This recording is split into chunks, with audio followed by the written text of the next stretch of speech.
Comienza. Hola, bienvenidos a todos a su show de microbiología en español, ASN en vivo. Estamos aquí en directo desde la convención anual de la Sociedad Americana para la Microbiología. Mi nombre es Gretchen Díaz y soy investigadora postdoctoral en la Universidad de Nebraska y también soy miembro de Ciencia Puerto Rico.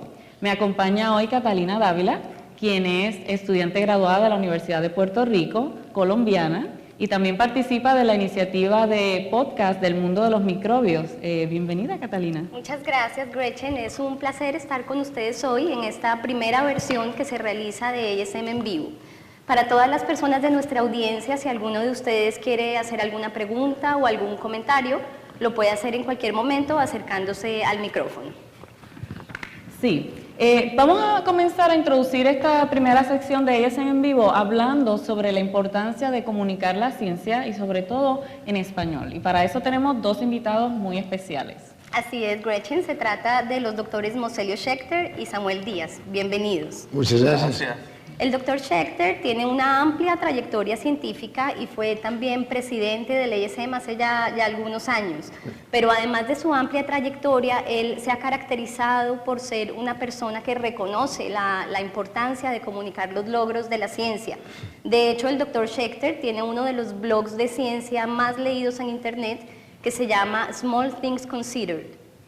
Y en el caso de Samuel es investigador postdoctoral en la Universidad de California en Berkeley y él estudia evolución de virus y también es un miembro líder de la organización Ciencia Puerto Rico que tiene como una de sus misiones divulgar la ciencia.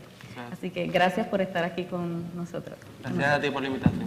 Okay. Me gustaría comenzar esta conversación preguntándole a Helio, ¿por qué es importante comunicar la ciencia, más allá de un ámbito científico, pero también para que el público general pueda acercarse a la ciencia? Bueno, en primer lugar tengo que decirle que me gusta mucho estar en la presencia de gente que tenga, no sé, la tercera parte de mis años, algo así. De todas formas, no hay ninguna duda que la ciencia es parte integral de nuestro mundo y para sobrevivir en este planeta, en este universo, hay que entender lo que está pasando. Lo que ha sucedido en mi vida, durante mi carrera, ha sido que el conocimiento de que la mitad del mundo biológico, de la masa biológica de la biosfera, es microbios. No solamente eso, pero también la mitad de lo que hacen los microbios, es decir, el metabolismo del planeta es debido todo a los microbios. Es decir, que uno se preocupa acerca de los problemas del cambio de clima, por ejemplo, o problemas de alimentación, o problemas de lo que sea. Todo tiene su componente integral de los microbios y eso es algo que hay que entenderlo. Perfecto. Usted que ha sido presidente de ASM, ¿cómo, en su opinión, cómo cree que las sociedades científicas pueden jugar un rol muy importante en esto de poder comunicar la ciencia y de acercar al público a los conocimientos científicos? Bueno, en primer lugar, la ciencia está internacionalizándose mucho. Es decir, hay muchos países, muchísimos países en los cuales el desarrollo de la ciencia es muy poderoso. Ciertos también son países en desarrollo que tienen unos componentes específicos, no son tan amplios, pero tienen calidad, son de altísima calidad. Eso pasa en varios países, de manera que la ciencia se vuelve más y más y más internacional. Y el rol que tienen las sociedades profesionales es de ser la interfase con el público. Porque hay alguien que tiene que saber cómo se habla a un público que no es entrenado en la ciencia, no son peritos tecnológicos. Hay que aprender técnicas y formas de usufructar eso en una forma efectiva. No somos nacidos sabiendo cómo se habla al público. Exacto. Sí, de hecho eso necesita cierta habilidad y sabemos que a veces para algunos científicos es difícil poder comunicar a un nivel más básico su ciencia.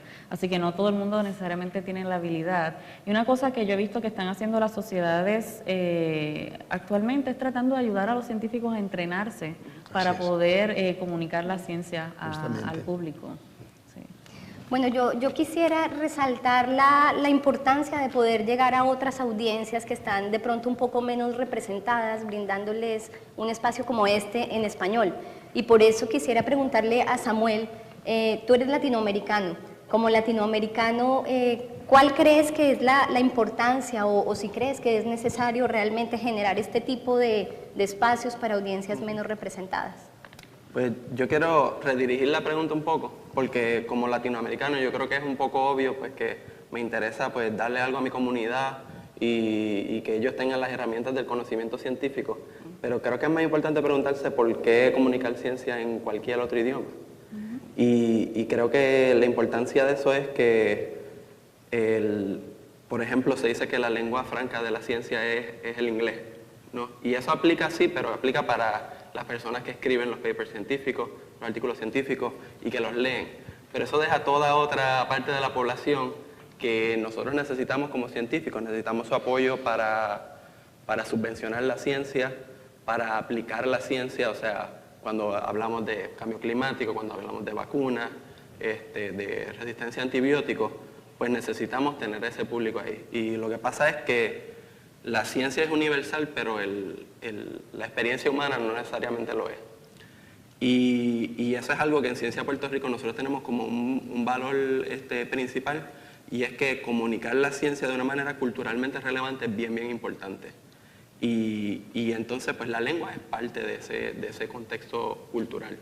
Y es bien importante para comunicar la ciencia. Y hay mucha investigación en el campo de la educación acerca de esto, cómo afecta el conocimiento. Y en cuestión de... Entonces, la segunda pregunta podría ser el follow-up, es ¿por qué hacerlo en español? Aquí en ISM. Y pues, me parece que pues como ISM está en Estados Unidos, basado en Estados Unidos, es un país que está experimentando un cambio demográfico bien grande, la población hispana está creciendo y no solo eso, el poder político de esa población está incrementando. Entonces necesitamos el apoyo de ellos y necesitamos comprender sus necesidades para aplicar nuestra ciencia. Y además es un idioma tan lindo. Sí. Lindo, ¿no? Sí. Bueno, Samuel, tú formas parte, como lo mencionaba hace un momento Gretchen, de Ciencia Puerto Rico. Ciencia Puerto Rico es una organización que divulga los avances científicos. ¿Cómo crees tú que la divulgación científica puede contribuir al avance de la ciencia? Pues de nuevo voy a volver a esta idea de la relevancia cultural. Pues el avance de la ciencia se basa en ideas, ¿verdad? Y las ideas, la ciencia es una empresa humana y las ideas de nosotros las conceptualizamos en base a nuestra lengua, en base a nuestra cultura. Y te voy a dar un ejemplo. Ahí en Corea a un pavo se le llama el pájaro de las 7 caras, ¿verdad? Y eso es porque cambia de acuerdo a su estado de ánimo. Y eso es porque hay unas fibras de colágeno que se extienden y se expanden de acuerdo a eso. Pues hay un bioingeniero, el profesor Lee en la Universidad de California, Berkeley, que se inspiró en eso y desarrolló un biosensor, porque es bien difícil diseñar biosensores que sean económicos. Y él utilizó el bacteriófago M13 y hizo unas hebras, unas nanofibras que se parecían a las del colágeno. Y entonces cuando eso es expuesto a un químico o una sustancia volátil, cambia la configuración y cambia el color del aparato. Y entonces eso puede ser como una huella digital de ese... Pavo artificial. Cara de pavo artificial. Y entonces, pues eso es una aplicación bien directa de cómo del mismo lenguaje sale una inspiración de la ciencia. Y entonces, esto es algo que es bien fácil de comunicar, ¿no? Otro ejemplo, por ejemplo, es el profesor Carlos Bustamante de la Universidad de California, Berkeley. Él es biofísico y él estaba interesado en cómo la hebra de DNA, la tensión a la que está enrollada. Pues el profesor Carlos Bustamante es peruano y hay un juguete en el Perú que se llama el Rorró y tiene un punto así fijo y entonces le da vueltas y entonces el nene ve como ¿Hay alguien mira. de Perú aquí? No. Y entonces él utilizó la misma idea y agarró la hebra de DNA por un sitio con unas pinzas ópticas, con unos laser tweezers, y entonces le dio vuelta y así podía medir entonces la tensión. O sea que son ejemplos bien que la gente va a conocer y entonces van a ser fáciles de enseñar al público y los estudiantes se van a interesar en la ciencia.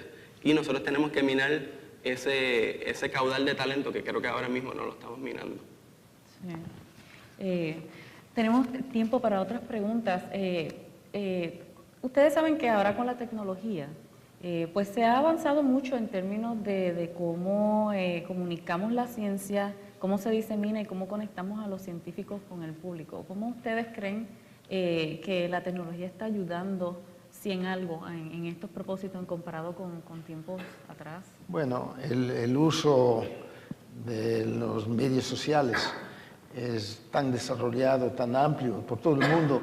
Cada uno tiene su teléfono, cada uno tiene su computadora o una tableta, algo, ¿no? Todo el mundo la tiene. Es una forma de comunicar poderosísima.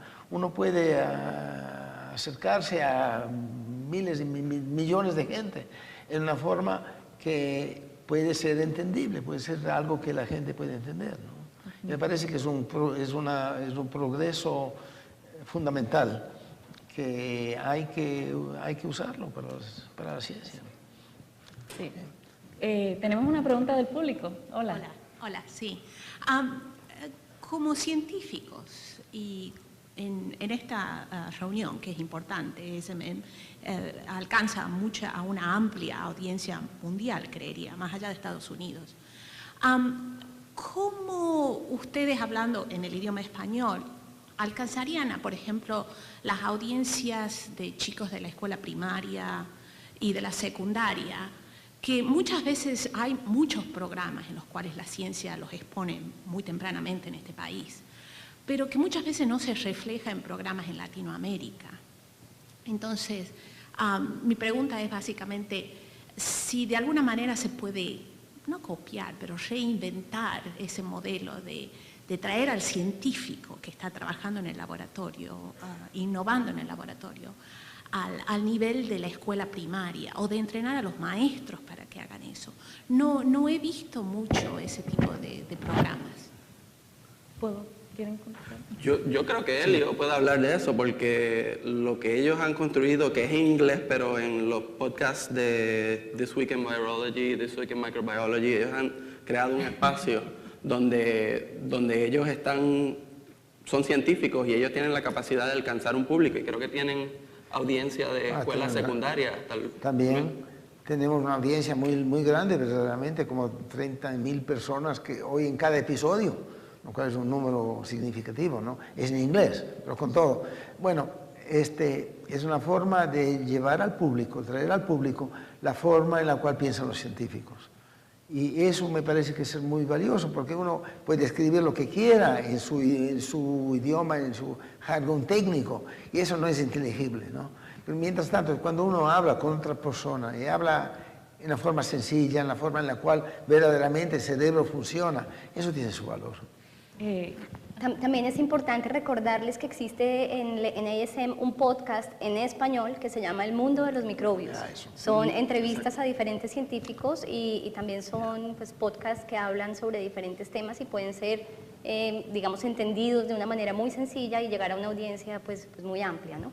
Y otra cosa también es que una plataforma como esta que estamos haciendo por primera vez, la intención, si podemos continuar realizándola, es traer científicos de Latinoamérica que estén presentando en ESM y poder compartir eso, como va a estar archivado en internet, que gente en Latinoamérica lo pueda ver, y hay veces que solo hay desconocimiento de qué científicos hay en su propio país, y esperamos que al invitar a estas personas en sus países también los puedan ver, reconocer, y de ahí pueda surgir más ideas e intercambio. ¿Tenemos otra pregunta? Hola, buenos días. Perdón.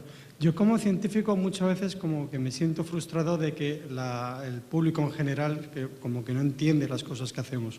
Y un par de veces pues he tenido la experiencia de hablar con periódicos y te das cuenta que realmente el punto de vista de la gente en general es muy diferente al nuestro. Entonces mi pregunta es, ¿qué podríamos hacer, no sé si programas de formación, qué podríamos hacer para que realmente pudiéramos hacer que nuestro trabajo se entendiera de manera más sencilla?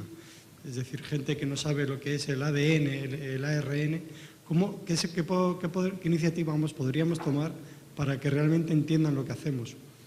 ¿Algunos? Sí, puedo tomarle esa.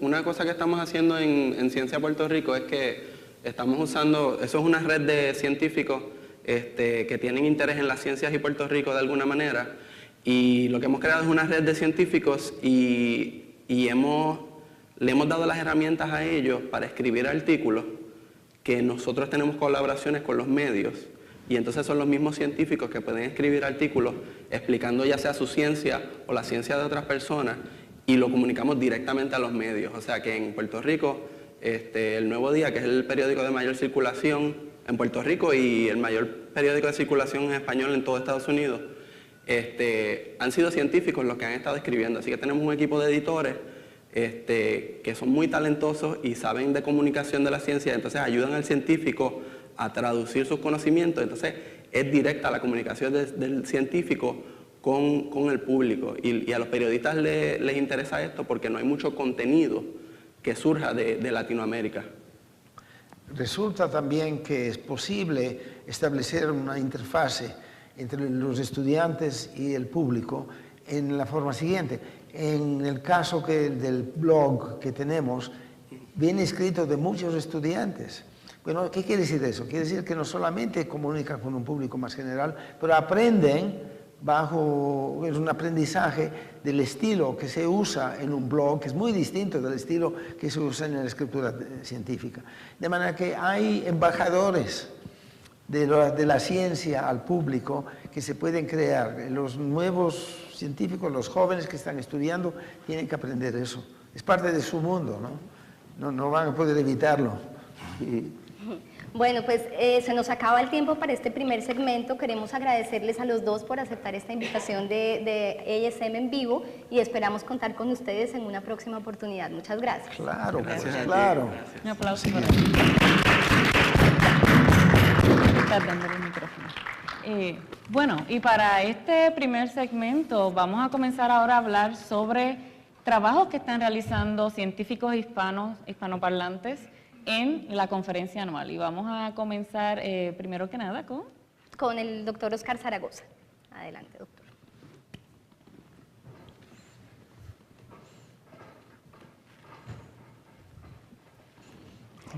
Bueno, el doctor Oscar Zaragoza, del Instituto de Salud Carlos III en España, nos acompaña hoy.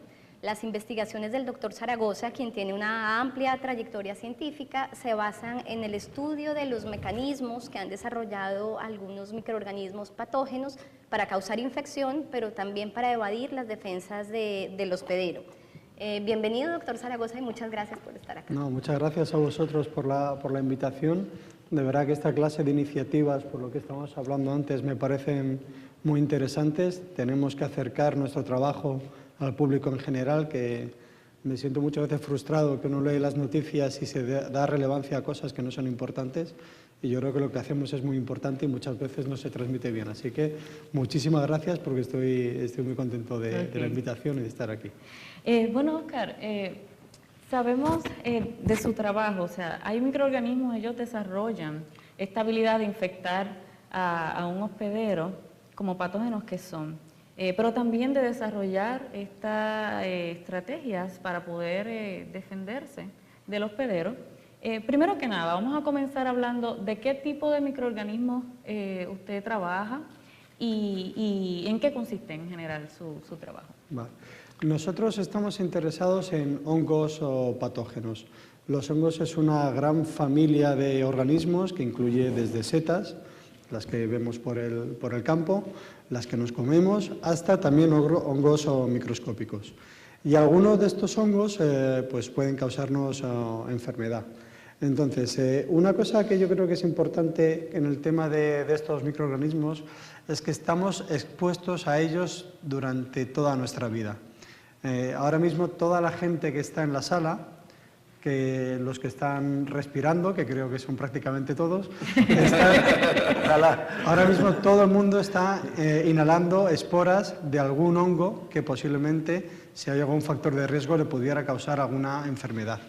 Afortunadamente esto no es así, porque nuestro sistema inmune es muy eficiente y todos estos patógenos con los que estamos en contacto los tiene bajo control. También nosotros en nuestra piel, en nuestras mucosas, tenemos esta clase de microorganismos que los tenemos controlados. El problema ocurre cuando tenemos alguna otra enfermedad que nos bajan las defensas. Entonces esto pues, al microorganismo le ofrece una condición favorable para que pueda replicarse y causar enfermedad.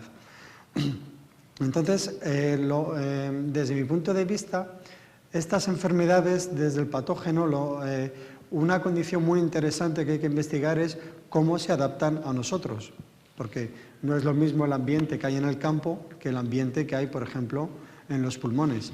Entonces, para causar infección, lo primero que tiene que hacer el hongo es sobrevivir, y entonces en nuestro grupo estamos interesados en investigar qué mecanismos tienen los hongos para evadir la respuesta inmune, dividirse y luego, pues, cuando hay condiciones que propician a ello, pues causar enfermedad.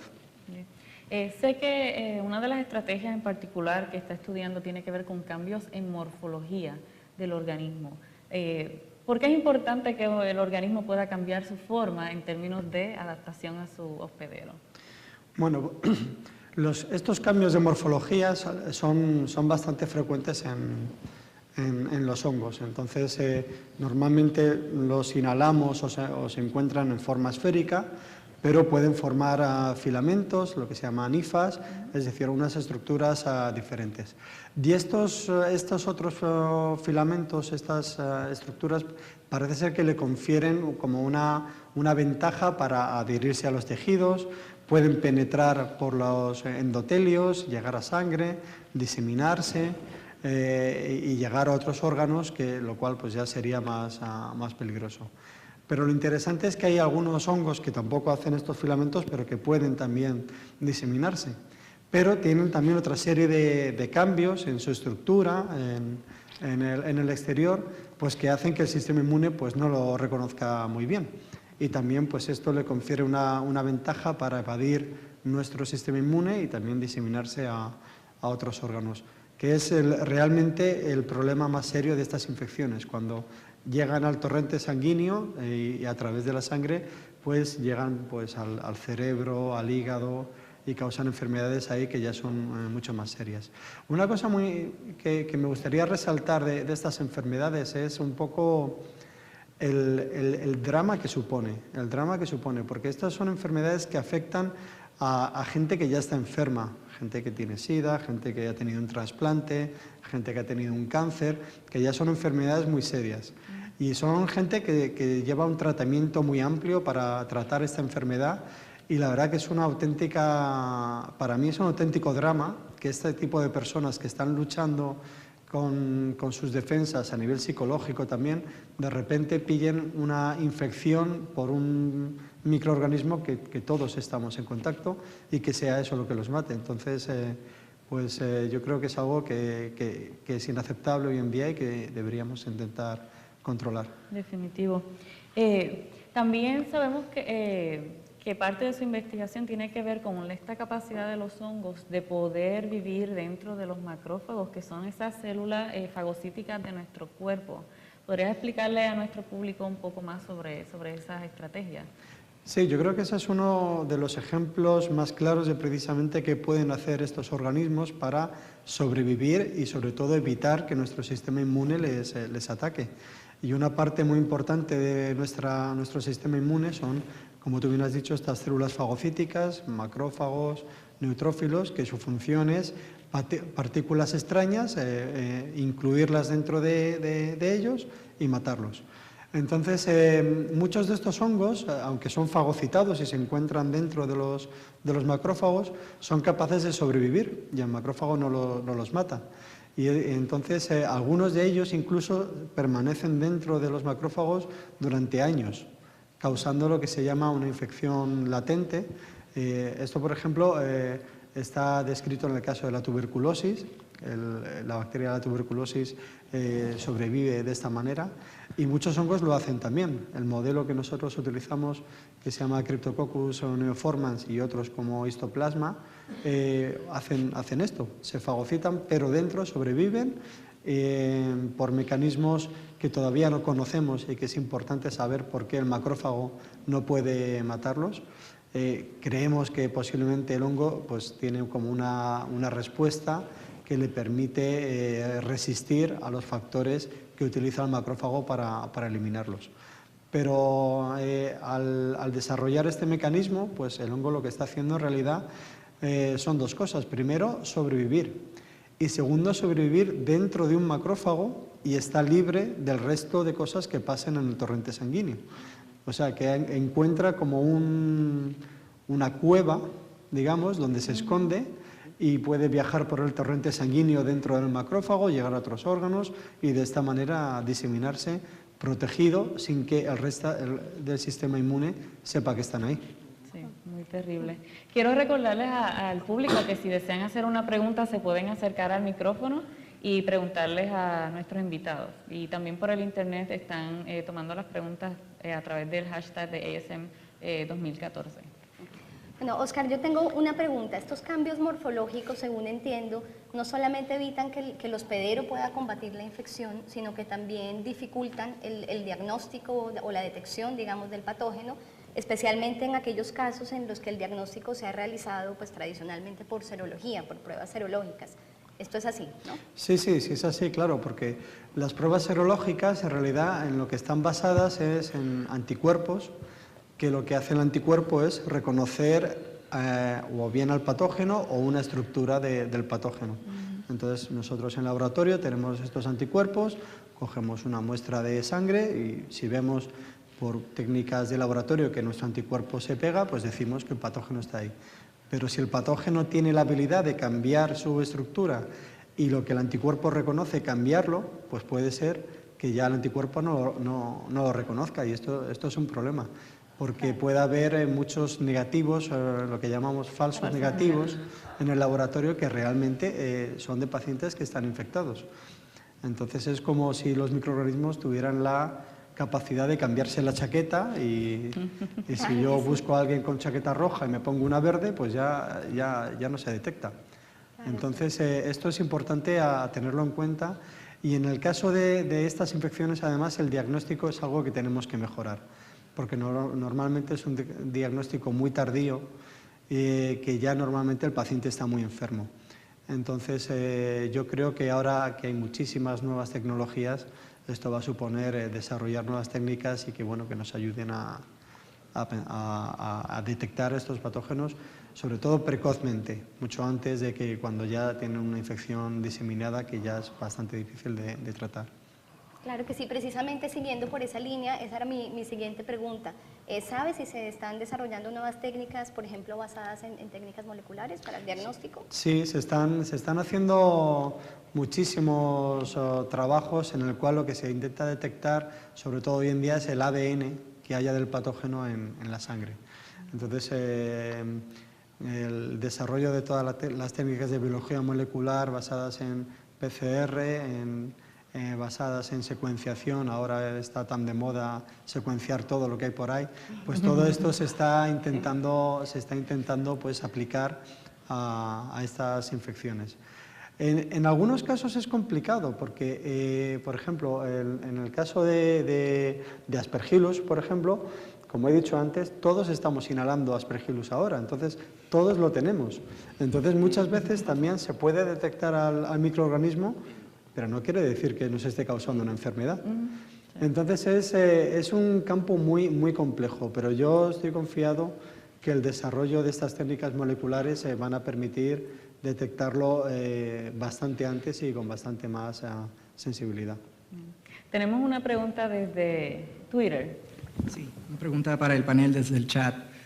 ¿Cómo ustedes planean que se pueda mejorar la integración de estudiantes graduados o subgraduados a programas de alto calibre teniendo en cuenta la barrera del idioma? Bueno, ahí estamos volviendo un poquito al tema anterior. ¿Alguien de ustedes quisiera decir algo sobre eso? ¿Sobre esta pregunta? ¿No? Bueno, fue una pregunta larga, ¿verdad? Yo es que no estoy familiarizado por cómo es el programa de graduado aquí en Estados Unidos. Entonces no sé si lo he entendido bien. Pero bueno, yo estoy de acuerdo con lo que se decía antes, hay que promocionar y hay que enseñar a la gente joven lo importante que es este trabajo, hay que enseñarle sobre todo, creo que es muy importante enseñar a hacerlo bien. Esto es un trabajo como otro cualquiera y tenemos que hacerlo de una manera muy concreta y no hacerlo mal. Y bueno, sí, yo creo que hay que potenciar todo esto. No sé si... Bueno, en mi caso quería aportar, por ejemplo, hay una necesidad de las experiencias de enseñanza para estudiantes graduados, inclusive investigadores postdoctorales, y a veces no se considera que la educación informal puede ser un medio para tener esa experiencia que se necesita si no hay espacios suficientes en la universidad donde se está trabajando. El único problema que tenemos para esto es que a veces este tipo de actividades que hacemos de alcance a la comunidad o a los jóvenes no es contado oficialmente como experiencia cuando en tiempos de reclutamiento y todo ese tipo de cosas, ¿no? Pero yo pienso que se debería ir cambiando esa idea porque me parece que cuando se dedica tiempo para enseñar a un nivel escolar o a nivel de comunidad, definitivamente demuestra una habilidad de enseñanza de esa persona y es una práctica adicional, aunque no sea en una clase universitaria. Me parece que crear programas que utilicen ese recurso joven que tiene toda esa energía para poder educar sería una buena forma de ayudar en ese aspecto. Y quizá para ello los primeros que nos tenemos que mentalizar somos los propios investigadores. Sí. Porque muchas veces estamos mucho en nuestro laboratorio y no prestamos importancia a estas iniciativas. Entonces, si el investigador no es consciente, pues no va a poder formar a la gente joven y le va a ayudar en esto. Yo creo que los investigadores tenemos una responsabilidad muy, muy grande sobre nuestros estudiantes, no solamente a nivel de que hagan bien los experimentos, sino a nivel pues de otras cosas para que luego puedan desarrollarse. Exacto. Y así volviendo al tema de los hongos y los patógenos, quería hacer una pregunta. En términos de, por ejemplo, una levadura que puede tener una forma esférica, pero puede tener también estas formas filamentosas, ¿cuál realmente es la más peligrosa en términos para nosotros los seres humanos? ¿Cuando es filamentoso? ¿Cuando está...? ¿Cuál usted cree, o según los estudios que han notado? Hay estudios un poco para todo. Yo un poco mucha confusión y precisamente es lo que he intentado explicar esta mañana en la charla que he dado aquí en la SM. Porque hay algunos patógenos que esto es muy importante, realmente estos filamentos es lo importante, pero otros no. Okay. Otros no, entonces depende.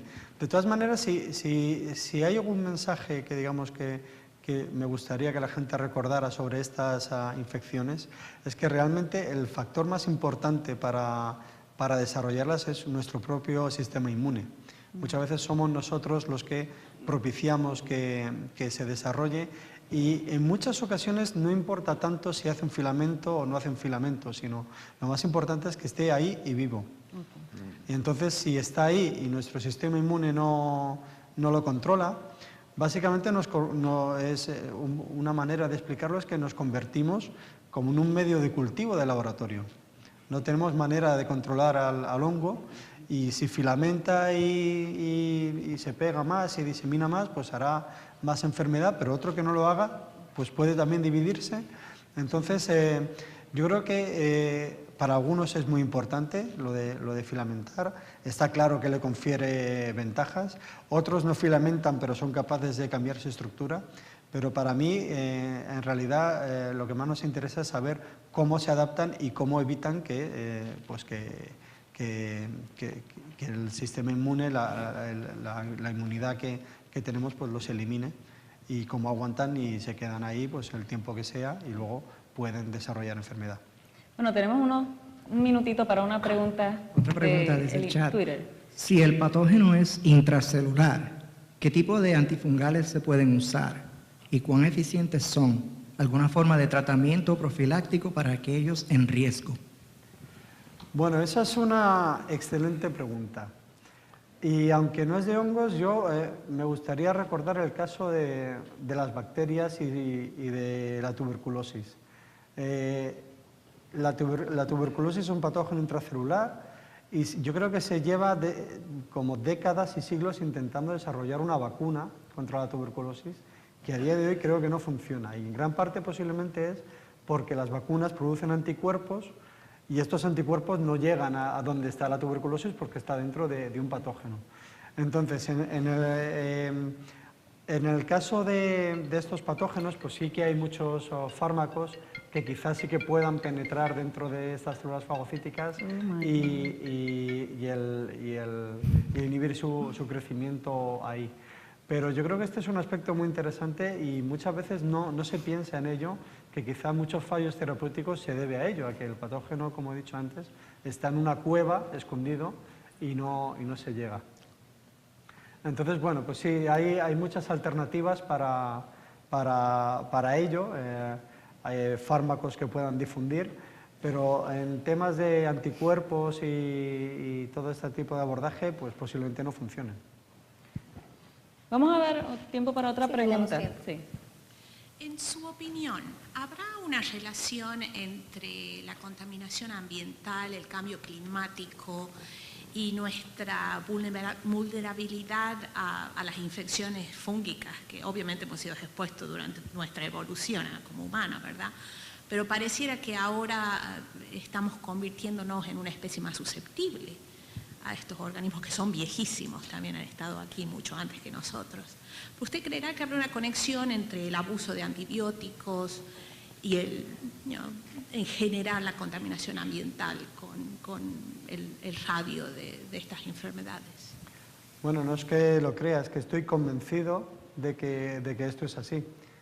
Por una parte, no sé hasta qué punto el cambio climático nos puede hacer que nosotros seamos más sensibles o no. Obviamente, el estar expuestos a más agentes tóxicos, pues esto influye en que la gente pues, pueda tener a lo mejor más cáncer u otras enfermedades que nos hagan más sensibles. Pero yo creo que esto del cambio climático lo que sí que tiene un impacto también, y quizá lo veamos en las próximas décadas, es en los organismos, en los microorganismos que están en el ambiente. Porque si aumenta la temperatura del planeta, con eso se van a seleccionar microorganismos que crecen mejor a temperatura alta. Y una de las principales características de cualquier microorganismo patógeno es que pueda crecer a 37 grados.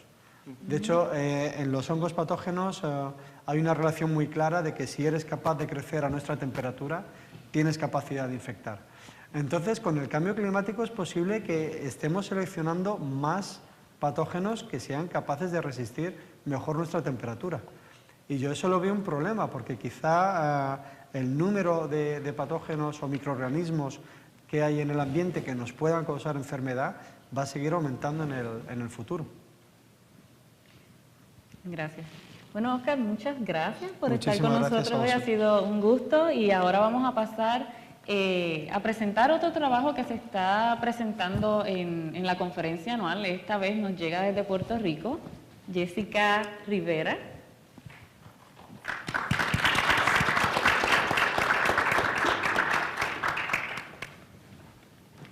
Así es, Gretchen. Estamos acá con Jessica Rivera. Jessica es actualmente estudiante doctoral en la Universidad de Puerto Rico en el Laboratorio de Microbiología Ambiental.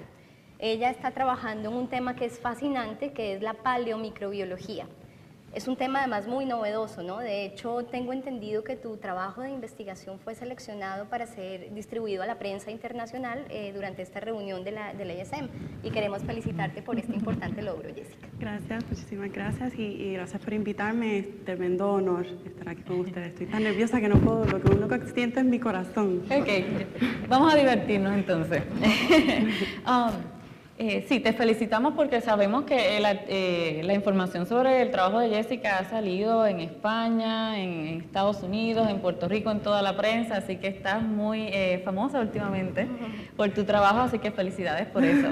¿Qué tal si comenzamos para ese público que nos está viendo en las casas también y el público aquí presente? ¿Qué es paleomicrobiología, primero que nada? Muy buen punto de partida. La paleomicrobiología es un campo de la ciencia que se enfoca en el estudio de muestras arqueológicas y, pues, claro, con un enfoque microbiológico. Entonces, a través de las décadas se han estudiado Muestras como núcleos de hielo, que son ya muestras ambientales, se han estudiado muestras de origen humano y animal, como por ejemplo dientes, huesos, momias, cadáveres preservados en el hielo, como Otzi. Y en nuestro caso, pues nosotros nos enfocamos en coprolitos, que son heces fecales fosilizadas. Ok, así que vamos a hablar de las heces fecales fosilizadas y qué tú estás haciendo en el laboratorio con esa particular muestra. Con nuestros tesoritos. Sí. Pues primero quisiera enfatizar que obviamente este trabajo no lo estoy haciendo yo sola, es una colaboración interdisciplinaria y ha sido todo un proceso fascinante. Nosotros colaboramos con el Centro de Investigación Arqueológica de la Universidad de Puerto Rico, recinto de Río Piedras.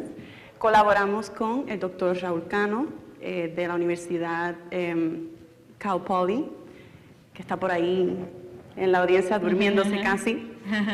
Colaboramos con el Laboratorio de Microbiología Ambiental, con el doctor Gary Toranzos de la Universidad de Puerto Rico también, con el bioinformático Steve Massey. Bueno, en verdad es un trabajo muy intensivo. Entonces, en nuestro estudio, nosotros recibimos unos coprolitos de parte de la doctora Ivonne Narganes y el doctor Luis Chanlate, que son los arqueólogos que realizaron unas excavaciones en el barrio La Hueca, en Vieques, una isla que está al este de Puerto Rico, para los que no estén muy familiarizados. Esta excavación se hizo en los 70 y fue más de 30 años de trabajo, y a través de esos 30 años la doctora Ivonne consiguió 50 coprolitos, así de difíciles son de encontrar. Y el contexto del estudio es el siguiente. En esta área de Vieques se pensaba que habitaba una cultura conocida como la cultura saladoide, que ya se sabía que había habitado en la Isla Grande, en Puerto Rico, en la República Dominicana y en otras áreas del Caribe. Lo que los arqueólogos se percataron al llegar a este lugar y empezar a hacer las excavaciones es que posiblemente en vez de una cultura habitando esa área, habían dos. Pero esto ellos lo habían inferido a través de los artefactos que ellos iban recolectando a través de las excavaciones. Y si pasan por nuestra ficha tenemos fotos de los artefactos que son preciosísimos. Pero pues para hacerles el cuento largo corto, básicamente ellos vieron unas diferencias en los estilos de artesanía.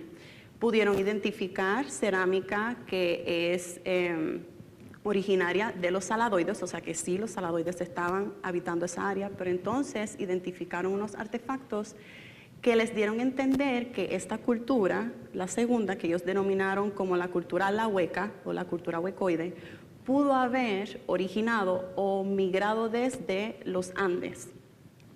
Entonces, la pregunta era, bueno, pues, ¿son descendientes de una misma cultura o son dos culturas totalmente diferentes con orígenes diferentes?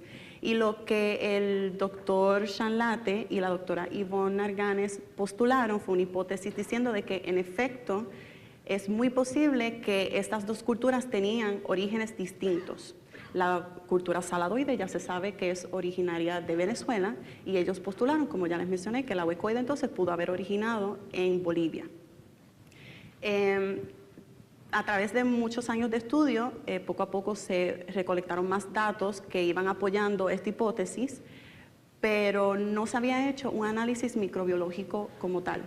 Entonces se forma la colaboración de las que ya les he hablado y nos dimos a la tarea de ver entonces cuál era la microbiota que se había preservado en estas heces fecales, porque ya se sabe con estudios anteriores en heces fecales extantes que la microbiota fecal es representativa de la microbiota gastrointestinal y por lo tanto puede reflejar diferencias dietéticas entre estas dos culturas.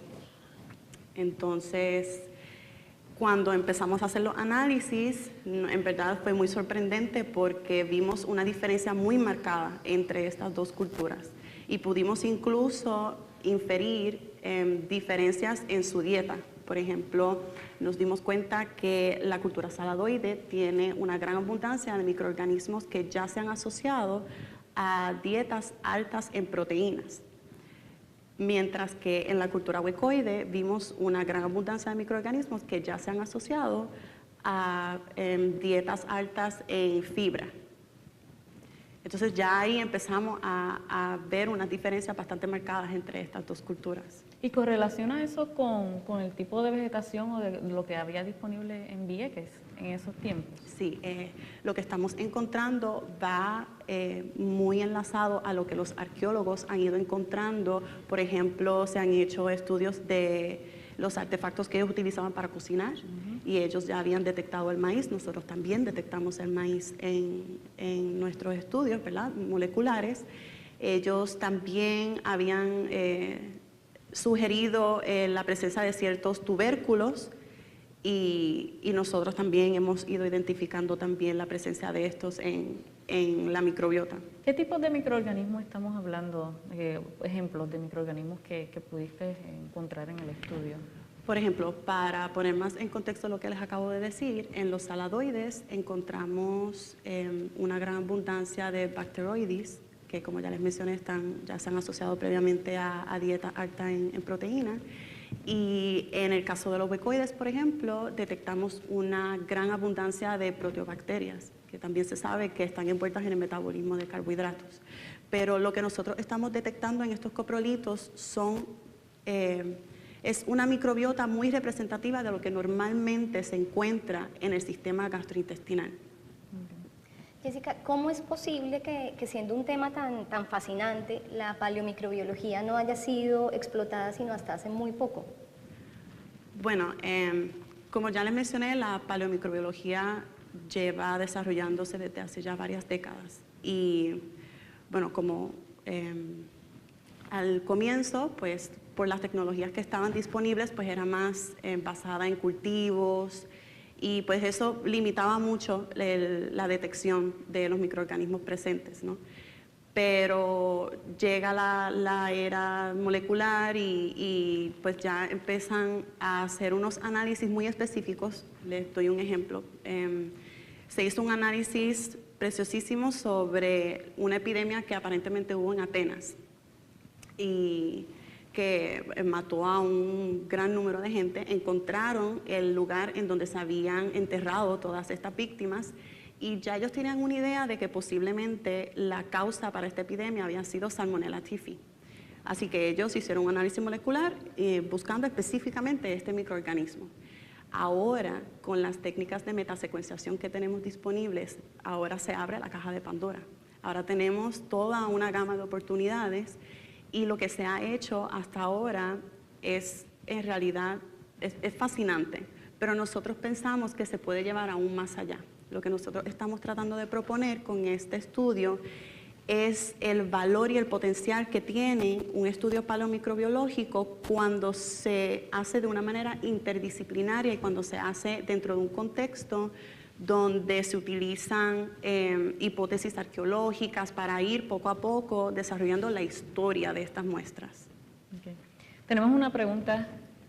Una pregunta bien general, a lo mejor ya la han contestado, por Iván González. Dice Jessica Rivera, ¿qué se puede aprender de las bacterias en heces fosilizadas? ¿Qué se puede aprender de bacterias en heces fosilizadas? Bueno, yo creo que en nuestro caso, aparte de ver qué bacterias son capaces de ser preservadas en estas muestras, porque estamos hablando de muestras de 1000 a 1600 años de edad en nuestro caso particular, pero hay coprolitos de 13000, 14000 años de edad que se ha logrado aislar ADN de muy buena calidad y se han hecho análisis también microbiológicos de ellos. Que no se puede aprender de unos microorganismos tan antiguos, y más aún cuando se compara con lo que ya hemos estudiado, que todavía permanece hoy en día. Nosotros, por ejemplo, hicimos una comparación entre la microbiota que nosotros habíamos detectado en nuestras muestras con datos ya previamente publicados de heces fecales de grupos indígenas de la Amazonía modernos. Y nos dimos cuenta que son totalmente diferentes. Ha habido un cambio gradual a través de los años. No nos atrevemos a decir, ¿verdad?, por qué, pero la diferencia está. y entonces las posibilidades de investigación son casi ilimitadas. Jessica, yo tengo una pregunta para ti. Como lo hemos repetido varias veces durante esta entrevista, este es un tema fascinante, es un tema que apasiona a muchos, pero sin embargo al mismo tiempo causa escepticismo en otros. ¿A qué crees tú que pueda deberse esto? Bueno, dado la naturaleza de estos estudios, yo pienso que el escepticismo es casi inevitable en nuestro campo de estudio. Y quisiera aclarar que yo pienso, en mi opinión muy personal, que hasta cierto punto es hasta saludable, porque impulsa al campo a que se vaya refinando, a que vaya mejorando las técnicas para así garantizar la validez de los resultados que se están obteniendo. Y la verdad es que ahora el campo de paleomicrobiología es básicamente control tras control sobre controles. Sí, y es que como decía Oscar, es que ahora se secuencia todo y no se cultiva todo. Y entonces hemos aprendido en análisis de estos tipos que no tener una secuencia significa que había un organismo presente realmente. Hay muchas mezclas cuando se hacen estos estudios que pueden dar esos falsos positivos, ese tipo de cosas. Tenemos otra pregunta del público. Buenas. Mi pregunta va dirigida a ver, entre lo que encontraste, si se habrán identificado algunas especies de parásitos, protozoarios, ya que siempre tenemos la parasitología un poco olvidada. Bueno, dentro de nuestra colaboración, una de las señoras, la doctora Erilín García, ella hizo un estudio de parasitología exclusivamente. Y es bien interesante ver que incluso a nivel de parásitos hay una diferencia grande entre estas dos culturas. Y, por ejemplo, lo que ella encontró fue que la cultura saladoide tenía una gran diversidad de parásitos en comparación con los huecoides, que tenía una menor diversidad de parásitos presentes. ¿Tenemos otra pregunta? Sí, buenas tardes. Tengo una pregunta para la paleomicrobióloga. ¿Cómo es posible extraer ADN de buena calidad de heces fosilizadas? Por ejemplo, yo, si tomo una muestra... trabajo con digestiones anaerobias, tomo una muestra y se me olvida, si no la congelo, al otro día mi jefe ya no quiere que extraiga ADN de ahí. ¿Cómo es posible? ¿Hay algún truco para extraer ADN de buena calidad de fósiles? Bueno, le cuento que no ha sido muy fácil. Hemos tratado varias veces y con cada vez lo que conseguimos de ADN es muy poquito, pero con la perseverancia se puede. En el caso nuestro, como nuestras heces están deshidratadas, lo primordial para nosotros es humedecerlas primero. Y luego de eso, como son heces fecales, pero también han estado expuestas al suelo, también hay que tener en consideración la presencia de inhibidores, ¿verdad? Y nosotros entonces seleccionamos un método de extracción que es específico para eliminar muchos de esos inhibidores. Después, si quieres, te hablo más específico sobre nuestro protocolo. Sí. Pero quisiera, antes de cerrar con esta pregunta del escepticismo, porque esto es un aspecto muy importante dentro de este campo de estudio, existe un dogma y mucha gente no piensa que es posible que los microorganismos puedan sobrevivir por miles, millones de años en un estado de preservación, a pesar de un sinnúmero de estudios de diferentes laboratorios que han demostrado que sí es posible. Yo pienso que, por ejemplo, antes se pensaba que los microorganismos formadores de esporas eran los únicos que iban a poder sobrevivir condiciones de luz ultravioleta constante y deshidratación, etc. Y ya se sabe que eso no es así. Ahora se sabe que incluso microorganismos gram negativos, que se pensaba que ellos eran los más susceptibles, pueden entrar en un estado de latencia que incluso los ayuda a sobrevivir por un largo plazo bajo estas condiciones. Incluso se ha logrado resucitar a estos microorganismos luego de un periodo de tiempo dentro de este estado de latencia. Yo creo que ya es hora de que abramos las mentes y nos demos cuenta de la gran capacidad que tienen estos microorganismos para sobrevivir bajo estas condiciones. Sí. De todas maneras, si puedo añadir algo, yo creo que es bueno que tengamos gente escéptica. Claro, sí. Claro que sí. Yo creo, porque si somos capaces de contestarlos, quiere decir que realmente, y de convencerlos, pues que realmente lo que estamos haciendo es verdad. Claro. Entonces, yo, por ejemplo, yo en los seminarios suelo ser muy, muy crítico. muy crítico siempre con Vamos toda la a ver gente. aquí. No, aquí soy suave, ¿no? No, de hecho ese área de la paleomicrobiología a mí me parece fascinante, fascinante. Muy interesante. De hecho, vi recientemente unos estudios, unos hallazgos donde con el derretimiento de los polos están resurgiendo microorganismos que no, por muchísimo tiempo no estaban en nuestro ecosistema libre de acceso al ser humano, lo cual puede ser potencialmente peligroso porque en términos evolutivos son organismos a los que el ser humano no se había expuesto. Y ahora con el derretimiento de los polos se están encontrando virus nuevos, lo cual es bien importante. Hubo un caso, el virus de la fiebre española le llamaban, una pena que le llamaran española, que mató a miles de personas, y creo que ha sido del polo, de donde lo han recuperado, lo han secuenciado y tiene potencial de ser infectivo otra vez. Yo tengo una curiosidad, si puedo preguntarte. Yo me imagino que una muestra que lleva 13.000 millones de años ahí, es posible que haya muchos microorganismos que ya no están hoy aquí en día. Entonces, ¿os encontráis eso, de que secuenciáis ADN y dices, ¿y esto qué es? Y no sé lo que es esto. No sé si es que yo me imagino que pueda haber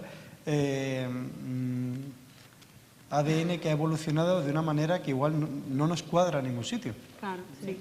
Incluso en nuestro estudio, cuando vemos la distribución de las secuencias y nuestras heces fecales no son ni tan antiguas, como fácil, un 40%, sí, y no me atrevo a decir más, pero estoy casi segura que mucho más son desconocidas. O sea, que no tenemos con qué... ¿A qué nivel lo pueden identificar usualmente? Bueno, hemos llegado hasta un nivel de género incluso, pero ya a nivel de filo hay muchísimas secuencias sin conocer. Y ahí han recuperado, por ejemplo, virus hace poco de 30.000 años y son infecciosos y lo han demostrado en el laboratorio. Sí, y, eso sí da miedo. Y es un tipo de virus totalmente nuevo que están tratando de batallar cómo clasificamos esto, qué tipo de virus es. Sí. Para mí, esto demuestra los alcances de la microbiología. El mundo de los microbios es el más extensivo que existe en este planeta. Sí, así mismo es. Tenemos otra pregunta. Una pregunta más a la paleomicrobióloga. ¿A qué nivel de bioseguridad trabajan con los coprolitos? Nosotros todo lo hacemos en... ahí se me fue la palabra en español, en Biosafety Cabinets nivel 2. Y todo se hace en diferentes áreas del laboratorio, incluso la secuenciación de ADN se hace en otro laboratorio aparte que es específico para secuenciación de ADN.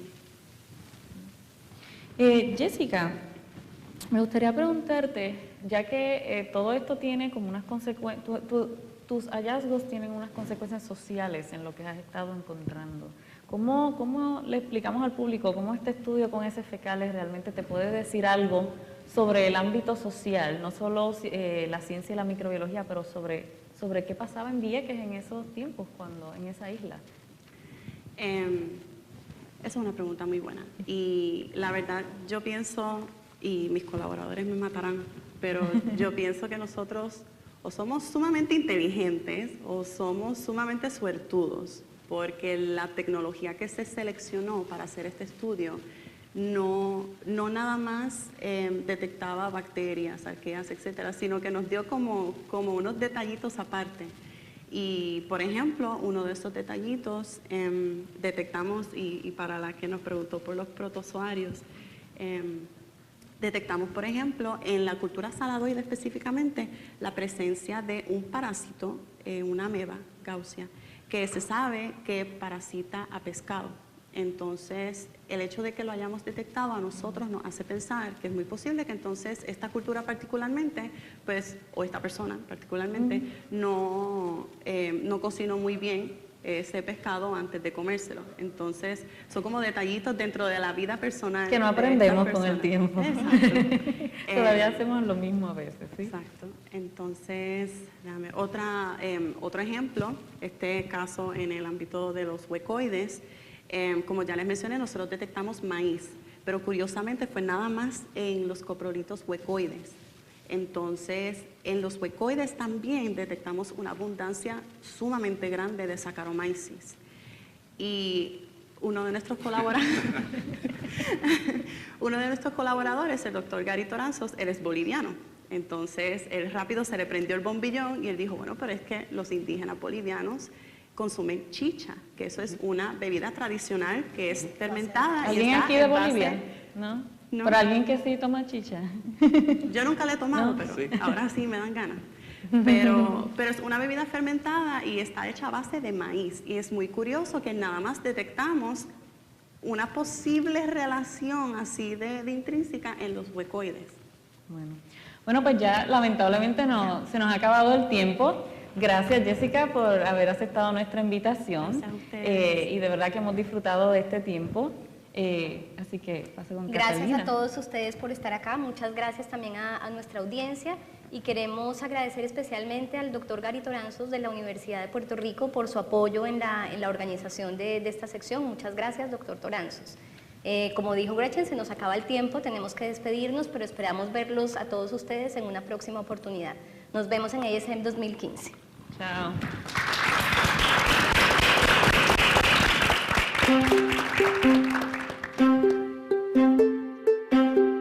Once you're in the BSL-4 space, the only way you can get out is to go through a chemical shock. It's an unusual room, never seen anything like this. Anybody who has access to this facility first has to go through an R scan. So the HEPA filters filter the air coming out of the facility, and that will remove bacteria, viruses, anything that might constitute any kind of risk, right? Remember, this building is basically a second building inside the main building.